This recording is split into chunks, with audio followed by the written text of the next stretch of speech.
பிதாவாகிய தேவனாலும் கர்த்தராகிய இயேசு கிறிஸ்துவினாலும் உங்களுக்கு கிருபையும் சமாதானம் உண்டாவதாக. இந்த வருஷம் துவக்கத்திலிருந்து குடும்ப உறவை சரி செய்ய வேண்டும், சீர்படுத்த வேண்டும் என்ற சத்தியங்களை பேசுகிறேன். நான் ஏற்கனவே பல முறை சொல்லியிருக்கிறேன், நம்முடைய தேவன் காட் ஆஃப் ரிலேஷன், உறவுக்குள் வாழ்கிற தேவன். தேவன் எங்க இருக்கிறார் என்று சொன்னால் உறவில் இருக்கிறார். ஆகவே உங்க குடும்பத்துக்காக கருத்தோடு ஜெபம் பண்ணுங்க, பிள்ளைங்களோடு சேர்ந்து ஜெபம் பண்ணுங்க. குடும்பத்துல இருக்கிற குறை நிறைவுகள் அதை சரி செய்வதற்கு எந்தெந்த இடத்துல பிழைகள் இருக்குது, எந்தெந்த இடத்துல அன்பு தணிஞ்சு போயிருக்குது, எந்தெந்த இடத்துல நீங்க பிரச்சனைகளை சந்திக்கிற என்பதை யோசித்து கவனமாக குடும்பத்துக்காக ஜெபம் பண்ணுங்க. குடும்பத்தின் மேல் கண்ணோக்கம் வைத்து குடும்பத்தை சீர்படுத்த வேண்டும் என்பதற்காகத்தான் இந்த வருஷம் ஆண்டவர் ஏவின காரியங்களை பேசி வருகிறேன். அது மத்தியில லைஃப் ஆஃப் ஃபிளஷ், மாமிசத்துக்குரிய வாழ்வு, ஆவிக்குரிய வாழ்வை குறித்து உங்க மத்தியில பேசுகிறேன். நாம் 2 விதத்துல ஃபங்க்ஷன் பண்ண முடியும். நீங்க ரோமர்கள் நிருபம் 8ஆம் அதிகாரம் 13ஆம் வசனத்துல பவுல் இப்படி சொல்லி இருப்பாரு, நீங்க மாமிசின்படி வாழ்ந்தால் சாவீர்கள், ஆவின்படி வாழ்ந்தால் பிழைப்பீர்கள். சோ நம்ம எதுல வாழ்றோம், எதுல நடந்து கொள்றோம், நம்ம பேச்சா இருக்கட்டும், நம்ம நடத்தியா இருக்கட்டும், ஆராதனைக்கு வரதா இருக்கட்டும், தசம பாகம் காணிக்கை கொடுக்கிறதா இருக்கட்டும், பிள்ளைகளுடைய காரியமா இருக்கட்டும், வேலை செய்யற இடத்துக்கு போகும் பொழுது அங்க ரட்சிக்கப்படாத ஜனங்கள் மத்தியில உங்க உணர்ச்சிகளை உணர்வுகளை தூண்டக்கூடிய சம்பவம் நடக்கும் பொழுது நீங்க மாமிசத்துல நடக்கிறீங்களா, ஆவியில நடந்து கொள்றீங்களா என்பது ரொம்ப ரொம்ப முக்கியம். அது 1 நாள் 2 நாள் அல்ல, தொடர்ந்தியா ரட்சிக்கப்பட்ட நாளிலிருந்து தூய ஆவியானோட துணை கொண்டு நம் நடத்தப்பட வேண்டியது அவசியம். ரோமர் 8ஆம் அதிகாரம் 14ஆம் வசனத்தை வாசிக்கும் பொழுது பவுல் சொல்லுவார், எவர்கள் தேவனுடைய ஆவியில நடத்தப்படுகிறார்களோ அவர்களே தேவனுடைய புத்திரர்கள். அல்லேலூயா. அப்ப தேவனுடைய ஆவியில நடத்தப்படுகிறவர்கள் தேவனுடைய புத்திரர் என்பதற்கான ஒரு அடையாளம் உண்டு.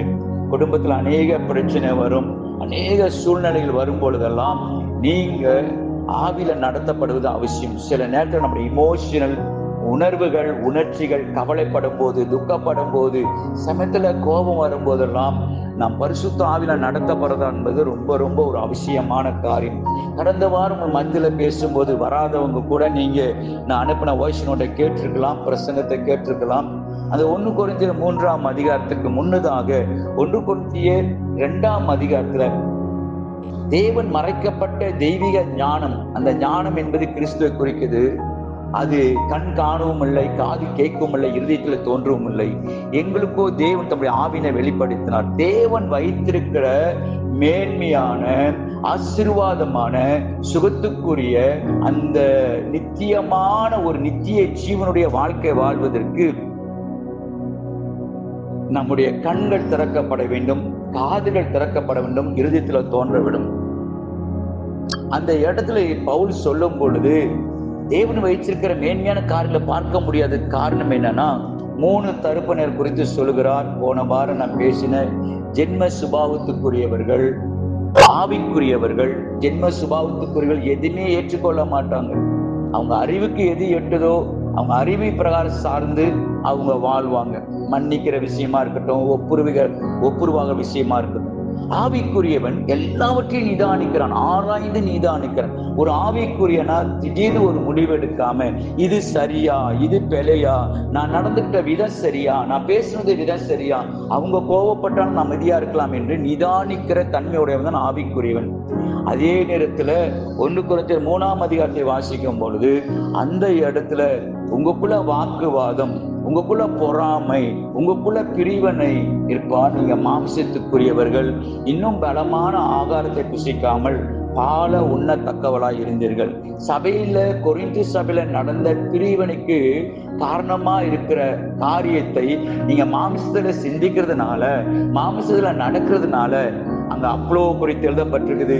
கேபா பேதுரு ஊழி செய்திருக்கிறார். பிறகு பவுல் ஊழி செய்கிறார். நான் நட்டேன், அப்ளோ நீர் பாய்ச்சி, நான் விளைய செய்கிற தேவன். ஊழியத்துல வரும்போது கூட யாரு பெரியவங்க, நான் நல்லா பாட்டு நடத்தினேன், நான் தான் இந்த ஊழியத்தை செஞ்ச பெருமைப்படாமல் எதை செய்தாலும் தேவனுக்கு மகிமையா செய்யாவிட்டால் சபையில பிரிவினை வரும் என்று பவுல் எச்சரித்து சொல்கிறார். இது கடந்த வாரம் உங்க மத்தியில நான் உங்களுக்கு இடத்துல பேசினேன். யார் மாம்சத்துக்குரியவர்கள், யார் ஜென்ம சுபாவத்துல வாழ்றா, யாரு ஆவிக்குரிய பிரகாரம். இதெல்லாம் நிதானித்து செயல்பட வேண்டியது. ஆரம்ப காலத்துல ஊழித்து நாட்கள் எனக்குள்ள இருந்த காயங்கள், நிறைய வாட்டி சொல்லியிருக்கேன், எனக்குள்ள இருந்த புறக்கணிப்பு, நிராகரிப்பு, அதுல மறைந்திருந்த கோபம், அதுல இருந்த பயம்லாம் இருந்துட்டு தான் பல நேரத்துல கர்த்தருக்கு முன்பாக சொல்றேன். நான் மைக்கில் தான் திட்டுன்றது எனக்கே தெரியும். ரூத்தை தான் ஏசுற வசனத்தை வச்சு நான் பேசியிருக்கிறேன். அது ஒரு காலத்துல குழந்தைய போல அது ஒரு வைராக்கியம். லேட்டா வந்துட்டாலும் அதுல ஒரு கோபம் வரும். அது வைராக்கியமா பேசியிருக்கிறேன். இன்னைக்கு தேவனை முழுமையா அறிஞ்சனும், வசனத்தை வைத்தெல்லாம் ஒரு ஆளை திட்டக்கூடாது, அந்த வசனம் அந்த நோக்கத்துல எழுதப்படலை என்ற மனநிலைமைக்கு வந்த பிறகு என் இறுதியை சுகப்பட்டது, மற்றவனை சுகப்படுத்தினேன். வசனத்துல வைத்தெல்லாம் பேசுறதுலாம் தவறு. இப்போ கூட வேற ஒரு பிரசனத்தை ஆயத்தம் படுத்திட்டு வந்தேன். தம்பி பாட்டு நடத்திட்டு இருக்கும் போது முழங்கால நின்று ஜெபிக்கும் போது பரிசுத்த ஆவியானவர் இதை பேசும்படி ஏவினார். வேத வைத்திருக்கிற என்னோடு கூட மத்தேயு எழுதின சுவிசேஷம், இன்னைக்கு ஸ்பிரிச்சுவல் லைஃப், ஆவிக்குரிய வாழ்க்கையில 4வது பகுதியை நாம் தியானிக்கிறோம். அதற்கு ஒரு முக்கியமான காரியம் மத்தேயு 26ஆம் அதிகாரம்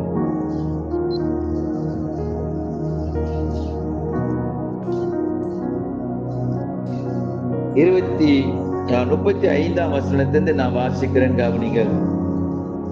36 மத்தேயு 26:36.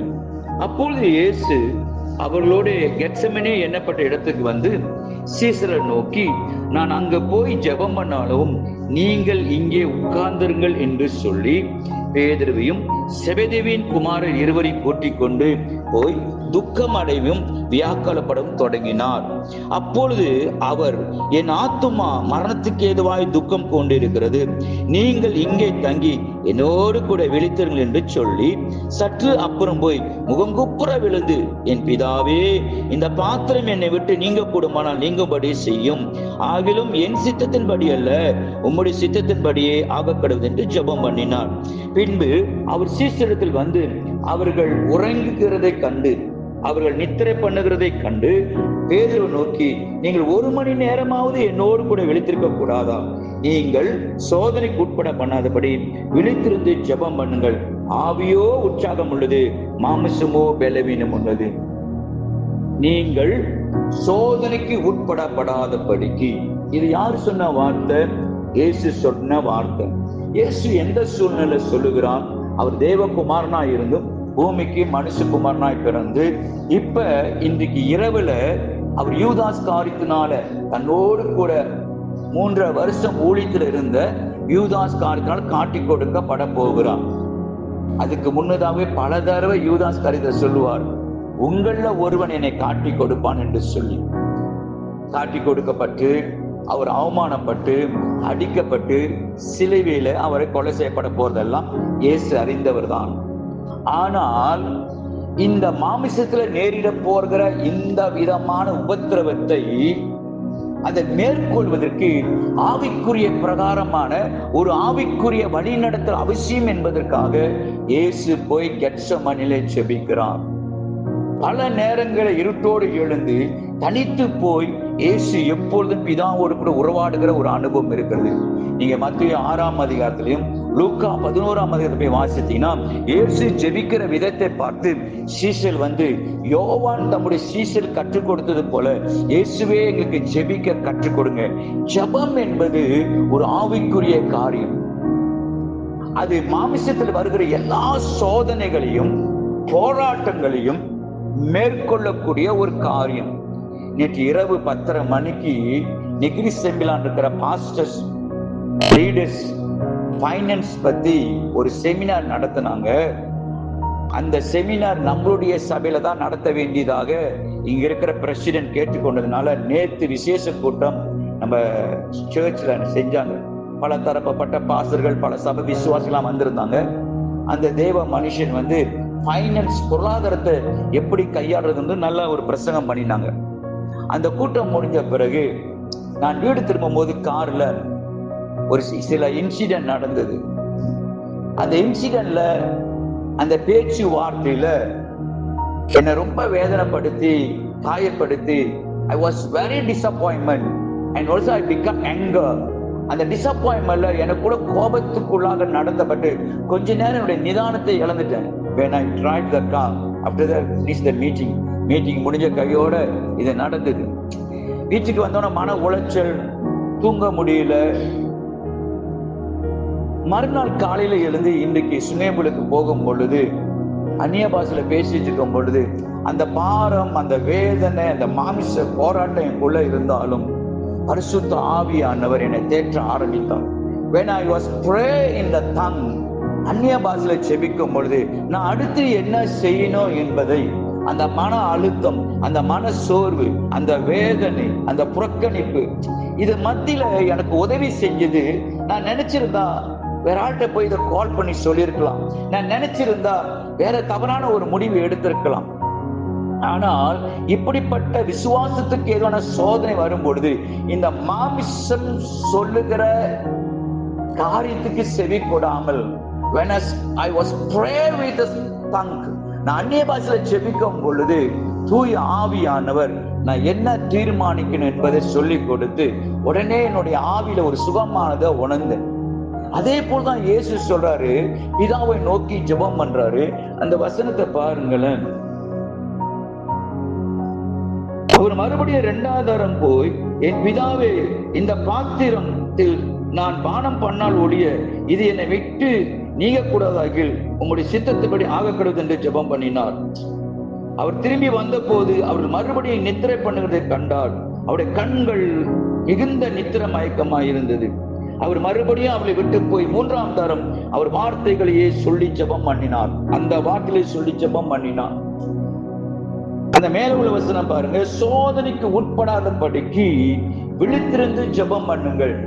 ஜெபம் என்பது நம்முடைய தேவைக்காக மட்டும் தேவனை தரதா. That is a relation with God. உங்க மனசும் தேவனுடைய மனசும், உங்க இருதயமும் ஆண்டோட இருதயமும் ஒன்று சேர்ந்து அந்த இடத்துல உங்களுக்கு மாமிசத்துல வருகிற எந்தெந்த சோதனை, spiritual life, physical life, Aavin சிந்தை, மாம்ச சிந்தை. ஆவின் சிந்தையில தான் ஜீவன் செயல்படும், மாம்ச சிந்தையில மரணம் தான் செயல்படும். இந்த நேரத்துல நம்ம மாமிசத்துல ஏற்படுகிற எந்த உணர்வா இருந்தாலும் சரி, அது கோபமா இருக்கலாம், எரிச்சலா இருக்கலாம், இச்சையா இருக்கலாம், காமமா இருக்கலாம், எதா இருந்தாலும் சரி, நீங்க ஜெபம் பண்றது ரொம்ப அவசியமான ஒரு காரியம். ஏன் இவங்களால ஜெபிக்க முடியல தெரியுங்களா? இயேசு சிலுவையில் அவமானப்பட போகிறார். இயேசு மரணத்தை கண்டு பயப்படல, மரணத்துக்கு முடிவுண்டாகும்படி தான் உயிர்த்தெழுத போகிறான் அறிந்திருக்கிறான். ஆனா சரீரத்தில் இருக்கும் பொழுது ஜெபத்தின் அவசியம் எவ்வளவு முக்கியம். அவருடைய ஆத்துமா மரணத்துக்கு ஏதுவாய் துக்கம் கொண்டிருக்குது. பல வருஷங்களுக்கு முன்பதாக நான் ஊழியத்துல சந்தித்த ஒரு பாதிப்புல, நான் வெளிப்படையா பேசுறேன், எனக்கு மைண்ட் வாய்ஸ் கேக்குது. நான் எதிர்பார்த்த சபையில இருந்த ஒரு வாலிப பெண், அவங்களை கண்டிக்க போய் நான் குற்றவாளி ஆனதுனால ஒரு சிலர் சேர்ந்துட்டு சபையை விட்டு போயிட்டாங்க. நான் வீட்டை யோசிக்கல, என் மனைவியை யோசிக்கல, என் பிள்ளைகளை யோசிக்கல. ஆண்டவரே, இந்த மாதம் எப்படி ரெண்டல் கட்ட போறேன்? அப்பெல்லாம் எனக்கு எந்த வருமானமும் கிடையாது. நான் சொல்றது எதுவுமே போய் கிடையாது. அப்ப என் மாமிசம் பேசுது என்கிட்ட, என்னுடைய ஆள் மனதில் ஒரு சத்தம் உண்டாகுது, நீ எந்த தப்பும் பண்ணல அப்படின்னு ஒரு கடிதம் எழுதிச்சு, தற்கொலை பண்ணிக்கு. இப்படிலாம் சில நேரத்துல மாம்சல சோதனை வரும். மரணம் என்கிற எண்ணம், தற்கொலை என்கிற எண்ணம் ஆவியானவர் கொடுக்கிறது இல்ல. மரணம் என்கிற ஒரு விஷயத்தை ஆதாம் ஏவாளுக்கு விதைத்தது பிசாசு. எதை தேர்ந்தெடுக்கணும், எதை தேர்ந்தெடுத்து கூடாது. சில நேரத்துல மற்றவங்களுடைய பாதிப்பு வந்து சொல்லுவாங்க, சேர்ச்சுக்கு போனவங்களா மாறிட்டாங்களா? ஏன்னா அவங்க பாதிக்கப்பட்டதுனால இப்படிலாம் கேட்கிற கேள்விகள் நம்முடைய மாமிசத்தை, ஏற்கனவே நமக்கு நடந்த பாதிப்பை அது ட்ரிகர் பண்ணும், வெளிப்படும். என்னால அன்னைக்கு தூங்க முடியல.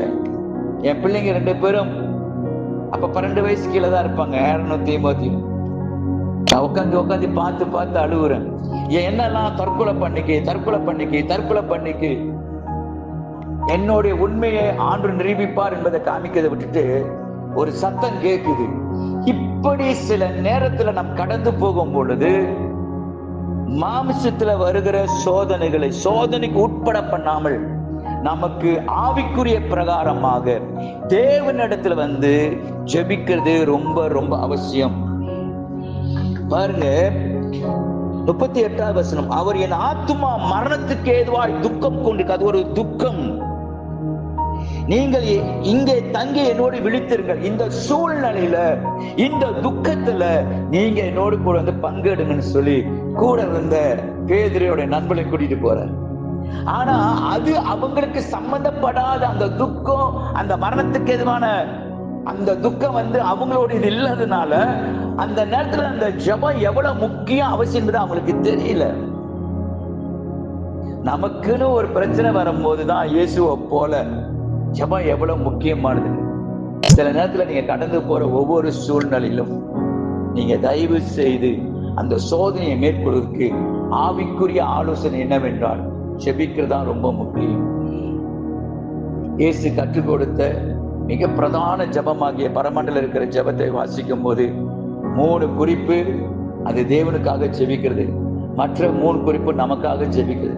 அது ஒண்ணு சொல்லிக் கொடுப்பாரு, எங்கள் கடன்களை மன்னிக்கிறது போல நாங்கள் பிறருடைய கடன்களை, நாங்கள் மற்றவருடைய பிழைகளை, குற்றங்களை, தவறுகளை மன்னிக்கிறது போல எங்க குற்றங்களை மன்னித்தனும் சொல்லி ஆண்டுட்டு ஜெபம் பண்ணுங்க.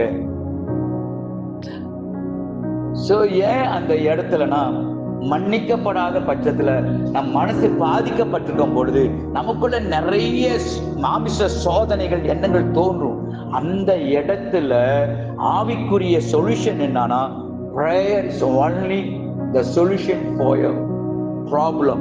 நீ கடந்து போற பிரச்சனையில, நீங்க அழுத்தத்துல போகும் பொழுது தேவனோடு பேசுற அந்த உறவு தான் உங்க உள்ளத்தை சுகமாகும்.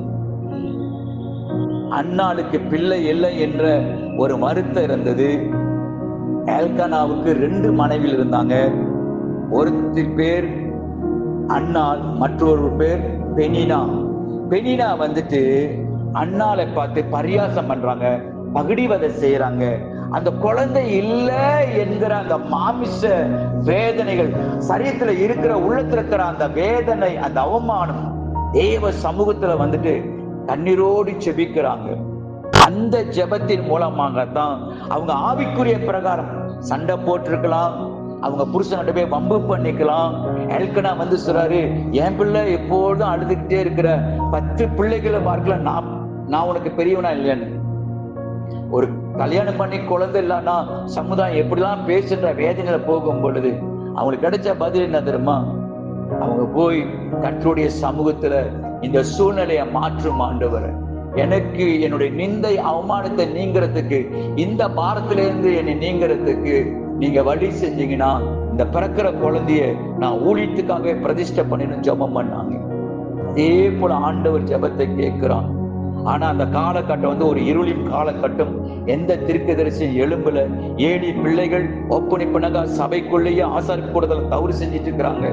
அந்த நேரத்துல தேவனுடைய வாயாக விண்ணப்பத்தை கேட்ட ஆண்டவர் அவங்களுடைய ஆயத்தமற்ற ஆட்ல அந்த சோதனையை மேற்கொள்க ஜெபம் உதவியா இருந்தது.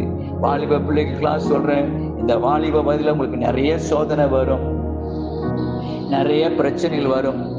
அந்த சோதனையெல்லாம் ஜெயிக்கிறதுக்கு நீங்க தயவு செய்து சோதனைக்கு உட்பட பண்ணாமல் விழித்திருந்து ஜெபம் பண்ணுங்கள். பிரேயர் தான் உங்க மாமிசல வருகிற எல்லா போராட்டத்தையும் மேற்கொள்ளும். ரொம்ப கோவப்படுறீங்களா? சொல்லுங்க, ஏசப்பா நான் எதுக்கு இருந்தாலும் சட்டுன்னு கோவப்பட்டுறேன், கோபத்துல என்ன பேசுறத வார்த்தையை கொட்டிடுறேன், என் வாயை உங்க கட்டுப்பாட்டுக்குள்ள ஒப்பு கொடுக்கிறேன், எனக்கு சாந்தமுள்ள ஆவியை தாங்க, என் உணர்ச்சி ஆளுகை செய்ய, என் உணர்வு ஆளுகை செய்ய. கார் ஓட்டும் போது மற்றவங்க செய்கிற இடையூறுகள் நமக்கு இடைஞ்சலா இருக்கும். இதான் ஆவிக்குரிய காரியம். ஜெபம் என்பது ஸ்பிரிச்சுவல் திங்ஸ், ஆவிக்குரிய காரியம். எவ்வளவு பேர் ஜெபிக்கிறீங்க? எவ்வளவு பேர் குடும்பத்துக்காக ஜெபிக்கிறீங்க? எத்தனை பேர் கணவன் மனைவியா ஜெபிக்கிறீங்க? இந்த வருஷ துவக்கத்துல இருந்து எத்தனை முறை ஃபாஸ்டிங் எடுத்து ஜெபம் பண்ணிருக்கோம். ஏன் ஃபாஸ்டிங் எடுக்கிறாங்க தெரியுங்களா? ரொம்ப வியாதியா இருக்கும் போது சில ட்ரீட்மெண்ட் மருந்து கொடுப்பதற்கு வாசா மலாய் வார்த்தையில சாப்பிட கொடுக்க மாட்டாங்க. ஏற்கனவே பலவீனமா இருக்காங்க, சாப்பாடு தானே கொடுக்கணும். தண்ணி ஏத்துவாங்க, மருந்து தண்ணி ஏத்துவாங்க, சாப்பாடு கொடுக்க மாட்டாங்க. அது போல நம்முடைய சரீரத்துல நிறைய பாவத்துக்குரிய கோபம், எரிச்சல், கசப்பு, குரோதம், விரோதம், பகை, இதந்தாவதம், வாக்குவாதம் இப்படி உள்ளமே அறப்பட்டிருந்துச்சுன்னா நீங்க உங்களோட கான்சென்ட்ரேஷன் கவனத்தை செலுத்துவதற்கு ஒரு 2 days 3 days இந்த மாமிசத்துல இருக்கிற சில கொலஸ்ட்ராலை எப்படி கட்டுப்படுத்தணுமோ, இனிப்பை எப்படி கண்ட்ரோல் பண்ணணுமோ, அதே போல சில இமோஷனல் காரியங்களை சுகமாக்குவதற்கு உபவாசித்து செபிக்கிறது ரொம்ப அவசியம். இதோடைய அவசியத்தை புரியாதனாலதான் சீஷர்களுக்கு கண்கள் நித்திர மயக்கமா இருந்தது. ஆவிக்குரிய அந்த காரியத்துல அவங்களால ஜெபிக்க முடியல. இயேசு கேட்கிறார் 1 மணி நேரம். இப்ப இயேசுக்கு ஜெபம் ரொம்ப முக்கியமா இருந்தது. மரணத்தை கண்டு பயப்படல.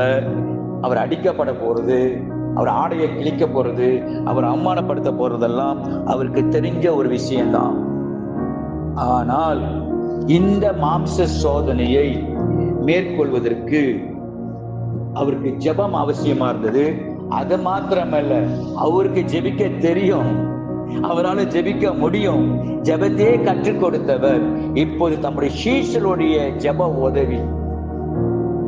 உங்களுடைய ஜெபம்லாம் எனக்கு ரொம்ப முக்கியம், என்னோட ஜெபம் உங்களுக்கு முக்கியம். அதுதான் நிறைய நேரத்தில் இல்ல. அதான் இயேசு சொல்றார் மத்தேயு 5ஆம் அதிகாரம், துன்பப்படுத்துறவர்களுக்காக ஜெபம் பண்ணுங்க. யாராவது நம்மளை வேதனைப்படுத்தும் போது, துன்பப்படுத்தும் போது நம்ம கலங்கி டிசப்பாயின்மெண்ட் ஆகி நம்ம வேதனையா இருக்கும்போது அந்த நேரத்துல இந்த விஷயத்தை யாருக்கிட்டையும் சொல்லாம நீங்க ஒரு அறை வீட்டுக்குள் சென்று அரைக்கதவை தாளிட்டு மறைவாய் இருக்கிற தேவனை நோக்கி ஜெபம் பண்ணுங்க. ஆண்டவரே, இதை என்னால ஏற்றுக்கொள்ள முடியல, இதை என்னால மேற்கொள்ள முடியல, இதை என்னால தாங்க முடியல. I need your help. எனக்கு உதவி செய்யுங்க. இங்க இருக்கிற அம்மாமார்கிட்ட சொல்றேன், தயவு செய்து உங்க பிள்ளைங்க ஏதாவது ஒரு விதத்துல முரட்டாட்டம் பிடிக்கிறாங்களா, ரிபேல் பண்றாங்களா, இது சாதாரணமான ஒரு காரியம் இல்லை. அவங்க வேற ஒரு பாதுகாப்பற்ற இடத்துல இருக்கிறாங்க. உங்க ஜெபம் தான் உங்க பிள்ளைகளுக்கு. நீங்க கண்டிக்கலாம், அடிக்கலாம், திட்டலாம், அது வேலைக்கு ஆகாது. ஏன்னா அவங்க இருதயம் கரப்பட்டு இருக்குது, அந்த இருதயத்துக்குள்ள பாதிப்பு இருக்குது, அவங்க சுபாவம் மாறி இருக்கிறது. தேவனால மாத்திரம்தான் இருதயத்தை சரியாக்க முடியும். அதனால நீங்க ஜெபிக்கிறது ரொம்ப அவசியம். இங்க இருக்கிற அம்மாமார்களை பார்த்து கேட்கிறேன், இந்த வருஷம் ஆரம்பிச்சு இந்த மே மாசம் முடிய போது எப்ப கடைசியா உங்க பிள்ளைகளுக்காக உபவாசிக்கிறீங்க? நம்ம ஒரு முஸ்லிம் கண்ட்ரில இருக்கிறோமே, ஒவ்வொரு வருஷமும் 40 நாள் நம்முடைய முஸ்லிம் சகோதரர் நோன்பு இருக்கிறாங்க. அது கட்டாயத்தின் பேர்ல எடுத்துதான் ஆகணும். எங்கேயாவது சாப்பிட்றத பார்த்தாங்களா, இப்ப கையில போன் இருக்கனால வீடியோ எடுத்து போட்டு அந்த மாதிரி கடந்த முறை சிலரை தண்டிச்சிருக்கிறாங்க, பிடிச்சிருக்கிறாங்க. ஆனா ஆண்டவர் அப்படி செய்ய சொல்லல. ஆனா உங்களுடைய பலவீனம், உங்களுடைய மாம்ச சோதனை, இந்த மாம்சம் சில நேரத்துல முக்கியமா ஆவிக்குரிய காரியத்துக்கு எதிர்ப்பா இருக்கும். காலையில எழுந்திருக்கும் பொழுது மனசு உள்ளுக்கு இருந்து பேசும், கொஞ்ச நேரம் ஜெபம் பண்ணலான்னு. ஆனா காலையில எழுந்திருக்கும் போது கண்ணு சொல்லும், தூங்கலாம், இன்னும் கொஞ்ச நேரம் தூங்கலாம், இன்னும் கொஞ்சம் நேரம் தூங்கலாம்னு சொல்லி உங்க ஜெபத்தின் ஆசீர்வாதத்தையே, அதான் மாம்சம் ஆவிக்கு விரோதமாய், ஆவி மாம்சத்துக்கு விரோதமாய் ஒன்றோடு ஒன்று இச்சிக்கிறது தமிழ் வார்த்தையில எழுதிருக்கு. ஆனா மலாய் பைபிள்ல ஒன்னோடு ஒண்ணு யுத்தம் பண்ணி கொள்ளுதான் இந்த மாம்சமும் இந்த ஆவியும். அது கலாத்திர 5ஆம் அதிகாரம் 16-17 இருக்கு. மாம்சின் செய்கள் அழிச்சு போடுங்க, மாம்ச சத்தத்துக்கு செவி கொடுக்காதுங்க. தம்பி கொஞ்சம் முந்தி வந்து பாட்டு நடத்தினாங்க, அவர் நடத்துறாரு, அவர் கேலபு டிராம் வாசிக்கிறாரு. அவங்க எல்லாரும் சேர்ந்து அந்த பாட்டுக்கு ஒரு ராகத்தோடு அவங்க இசையோடு ஆனாலும் நீங்க அந்த பாட்டை உணர்ந்து கண்களை மூடி, அதான் சொல்றேன், போனை தூக்கிட்டு போகாதீங்க. அந்த நேரம் வந்து ஒரு ப்ரெஷியஸ் நேரம். கொஞ்ச நேரம் தூக்கத்தை கட்டுப்படுத்துங்கன்னு ஏசணும். ஐயா, 1 மணி நேரம் என்னோட ஜெபிக்க முடியாதா? இவ்வளவு நாள் உங்களுக்கு போல இருந்தன, இவ்வளவு அற்புதங்கள் செஞ்சன, தண்ணீர்ல நடந்தியா பேதுரு, நான் நடக்கிறத பார்த்து நீ நடந்த தம்பி. இப்ப முக்கியமான ஒரு நேரம், என் ஆத்துமா மரணத்துக்கு ஏதுவாக துக்கம் கொண்டு இருக்கிறது, please I need your prayer support கேட்கும் போது அவங்களால, ஆனா இயேசுவை பிடிக்க வரும்போது பேதுருக்கு வந்துச்சு பாருங்க வீரம். ரோமர் சோல்ஜரோட பட்டயத்தை எடுத்து எதை வெட்டி இருக்கணும்? கழுத்தை வெட்டி இருக்கணும். மாமிசத்துல வெட்டும் போது வெட்டதே தப்புதான், காதை வெட்டி போட்டாரு. அப்ப கூட இயேசு அந்த காதை எடுத்து சம்பந்தப்பட்டவருடைய தலையில வைத்து ஜெபம் பண்றாரு, அற்புதம் செய்யறாரு. அந்த கடைசி நேரத்துல அற்புதம் செய்யறாருங்க. அதாங்க இயேசுடைய உள்ளம். பேதுரு பார்த்து சொல்ற, பேதுரு பட்டயத்தை எடுக்காத, பட்டயத்துல பயன்படுத்த, பட்டயத்தை எடுக்கிறவன் பட்டயத்தினால சாவான். நம்ம எதுல செயல்படுறோம்? ஒரு பிரச்சனை வரும்போது கொஞ்ச நேரம் கேட்டார் பேதுருவே, யாக்கோபே 1 மணி நேரம் ஜெபிக்குன்னு சொல்லும் போது முன் வரல. ஆனா பிரச்சனைன்னு வரும்பொழுது அவரு தவறான விதத்தில் நடந்து கொள்றார். பட்டயத்துல டீல் பண்ணாத, பகையில டீல் பண்ணாத, பாதிப்புல டீல் பண்ணாத. இது பிதாவுடைய விருப்பம். பிதாவே, இந்த பாத்திரம் என்னை விட்டு நீங்க கொடுமா, நீங்க ஆயினும் என்னுடைய விருப்பத்தின்படி இல்ல, உங்களுடைய விருப்பத்தின்படி ஆகட்டும். இந்த மரணத்துக்கு ஏதுவான இதை மேற்கொள்வதற்கு, இந்த சிலுவையில நான் நிற்பதற்கு, அவமானப்படுவதற்கு ஐ நீட் எ பிரேயர். சிலத்துல வேலை செய்யற இடத்துல அவமானப்படுவீங்க. நீங்க நல்லா வேலை செய்வீங்க, வேலை செய்யாதவங்களுக்கு சம்பள உயர்வு வரும், உங்களை இழிவா பேசுவாங்க. வேலை செய்யற இடத்துல 2-3 பேர் செஞ்சுட்டு உங்க மேல அபார்த்தமான வார்த்தை பேசுவாங்க. உங்களுக்கு ஒரு தேவை இருக்கும், இந்த வேலையை விட்டே நின்றுலாமான ஒரு யோசனை இருக்கும். ஆனா பிள்ளைங்க இருக்கிறாங்க. இப்படிப்பட்ட சோதனை மத்தியெல்லாம் ஆவிக்குரிய காரியம் ஜெபம் தான். ஜெபனா என்னது? தேவனோட உறவாடுவது, தேவனுடைய படி மடியில போய் சாஞ்சிக்கிறது, தேவனுடைய இருதயத்துல சாஞ்சிக்கிறது. என் மனசு ரொம்ப கஷ்டமா இருக்குப்பா, உங்க மனசுல சாஞ்சிக்கிறேன்ப்பா, உங்க மார்பில என்ன சாஞ்சிக்கிறேன். அதாங்க ஜெபம். வருத்தப்பட்டு பார சுமக்கிறவர்களே எல்லாரும் என்கிட்ட வாங்க, நான் உங்களுக்கு இளைப்பாறுதல் தரேன். வருத்தலாம் பாரமாயிருச்சா? மனசுக்குள்ள பாரம் இருக்கும், சிந்தில பாரம் இருக்கும். மறுபடியும் மறுபடியும் மறுபடியும் அழிக்காத விஷயங்கள் ட்ரிகர் பண்ணிக்கிட்டே இருக்கும். அந்த நேரத்துல அப்பாவுடைய மடியில போய் படுத்து ஐ நீட் யுவர் ஹெல்ப், இதை மேற்கொள்கிற எனக்கு கிருபை தாங்க. நம்முடைய தேவைக்காக மாத்திரமில்லை, நம்ம சுகமாவதுக்கு, நம்முடைய மாமிசத்துல வருகிற எல்லா சோதனையை மேற்கொள்ளும். மாமிசத்தையும் அதன் ஆசை இச்சையும் கிறிஸ்துவனுடைய சிலுவையில் அறிந்திருக்கிறார்கள். அவ்வப்போது இந்த மாமிசத்துல வருகிற எந்த காரியமா இருந்தாலும் ஒரே ஒரு சொல்யூஷன் என்னன்னா, ஆவிக்குரிய காரியம் ஜெபம். உங்க ஜெப நேரம் எவ்வளவு இருக்கிறீங்க? 1 மணி நேரம் ஜெபிக்கிறோமா? தசம பாகத்து பிரகாரம் கணக்கட்டிங்கன்னா 24 மணி நேரத்துல 2 மணி நேரம் 40 நிமிஷம் கடவுளுக்கு கொடுங்க. யாராருக்கோ நேரம் கொடுக்கிறோம். எவ்வளோ நேரம் வாட்ஸ்அப்ல யாரோ அனுப்புன எல்லாத்துக்கும் பார்த்துக்கிட்டு பதில் கொடுக்கிறோம். கை எப்ப பார்த்தாலும் அது அந்த பலவீனம் எனக்கிட்டே இருக்குது. கார் ஓட்டும் போது கூட என்ன அறியாம போன் எடுத்துருவேன். நிறைய வாட்டி அண்டி கிட்ட திட்டு வாங்கியிருக்கிறேன். தூக்கத்தை விட்டுட்டு கூட போன்ல நிறைய காரியம் நம்ம செய்யறோம். யாரையும் புண்படுத்துறதுக்காக இல்லை, ஆண்டுக்காக நேரம் கொடுங்க. உங்களுடைய ஜெயம் உங்களுக்குள்ளதான் இருக்குது. உங்களுக்கு வருகிற வேதனைகள், துன்பங்கள், துயரத்துக்கு, மாம்ச போராட்டத்துக்கு ஒரே ஒரு சொல்யூஷன் பிரேயர். சோதனைக்கு உட்பட பண்ணாமல் விழித்திருந்து ஜெபம். மாமிசமோ பலவீனம் உள்ளது, ஆவியே உற்சாகம் உள்ளது. ஆவி உற்சாகமா இருந்துச்சுன்னா மாமிசத்திற்கு கிரிகளை ஜெயித்தரலாம். தாவீதுக்கு ஒரு கான்பிடன்ஸ் இருந்தது. வந்தாரு, நீ நிந்தித்த இஸ்ரவேல் தேவனுடைய நாமத்துல ஒன்ன நான் இன்னைக்கு மேற்கொள்றேன். அது ஒரு சவால். 40 நாள் 7ஆம் பள்ளத்தாக்குல யாருமே வீட்டுக்கு போக முடியாத படிக்கு, மனைவி பிள்ளையில பார்க்க முடியாத படிக்கு யுத்த காலத்துல இருக்கிறாங்க. ஆனா நான் வந்ததுக்கு ஒரு முகாந்திரம் உண்டு. அவருக்கு ஒரு கான்பிடன்ஸ், ஒரு நம்பிக்கை, ஒரு விசுவாசம் இருந்தது. Today is my day. இந்த சூழ்நிலை நான் தான் மாத்துவேன் என்கிற அந்த இன்னர் ஸ்ட்ரென்த், அந்த ஆவிக்குரிய பார்வை, ஆவிக்குரிய சிந்தை, ஆவிக்குரிய எண்ணங்கள் தான் கோலியாத்தை வீழ்த்த முடிஞ்சது. அதன் நிமித்தம் காலங்கள் வரும்போது இஸ்ரவேலுக்கே ராஜாவா மாறினான். நீங்க சந்திக்கிற ஒவ்வொரு சோதனையை மேற்கொள்வதற்கு ஆவிக்குரிய பிரகாரமாய் செயல்படுங்கள். கர்த்தர் உங்களை ஆசீர்வதிப்பாராக. கண்களை மூடி நாம் ஜெபிக்கலாம்.